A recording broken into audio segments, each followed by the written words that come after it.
As successful as he's been, longtime La Follette businessman Carl Pierce knows who has buttered his bread over the past 6 decades.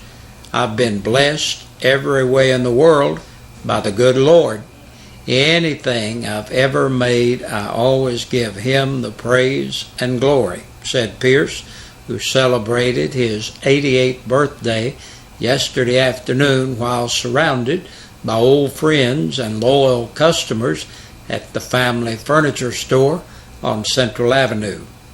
Born in Speedwell in Claiborne County during the years preceding the Great Depression, Carl graduated from Powell Valley High School in 1941. His wife Lula brought him to Campbell County in 1952. Lula's father, Jake Pierce, no relation to Carl's family, was a coal miner at La Follette.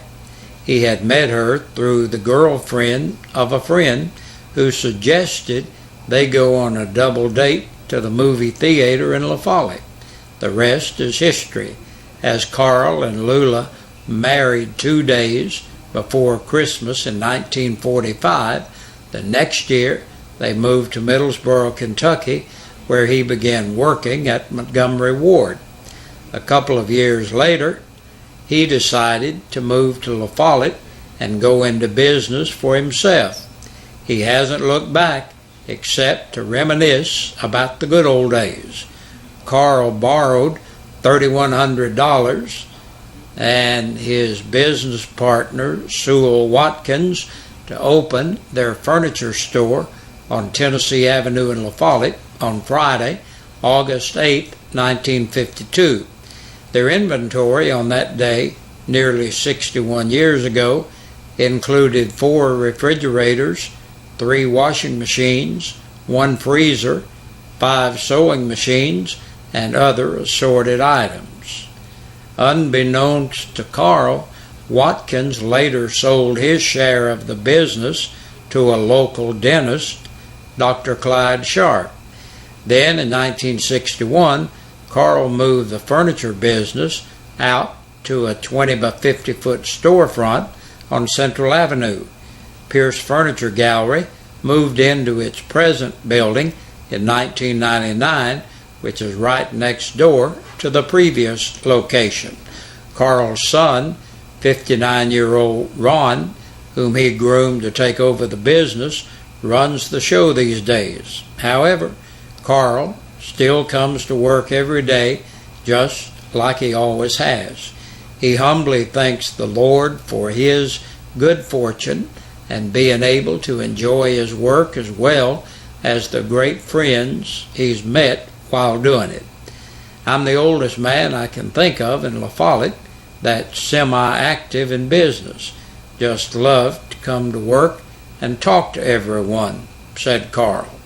And it was our pleasure to be there and enjoy the atmosphere yesterday and to wish a special happy birthday to Carl, who's been advertising with us since 1953, 60 years. He's been an advertiser of WLAF, and that kind of makes him a most special person. In a report from WATE TV Channel 6, the station says that the city of Jellicoe is paying a Caravel woman $80,000. It's a settlement after she says she was wrongly arrested.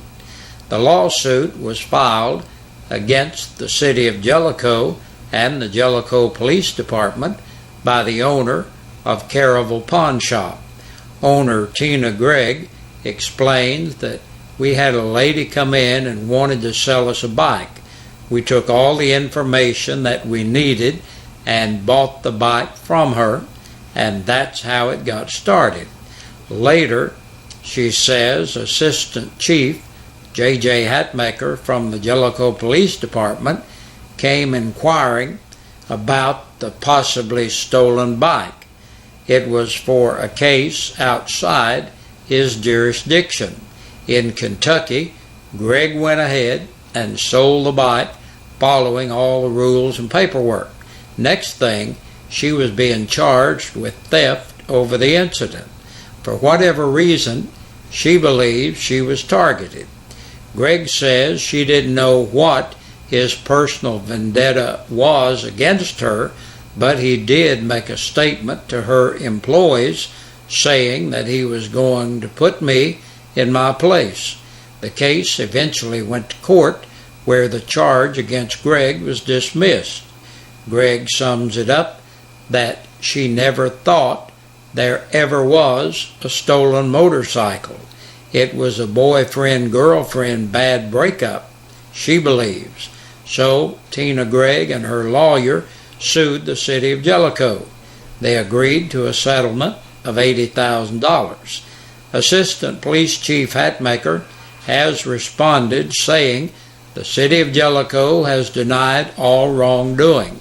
The city of Jellicoe will not pay a dime to anybody.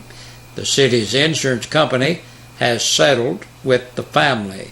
Greg contends that the very much heard wrongdoing to pay someone $80,000 is a big punch, and she assumes if they are paying the premiums, they are 100% responsible for paying the money.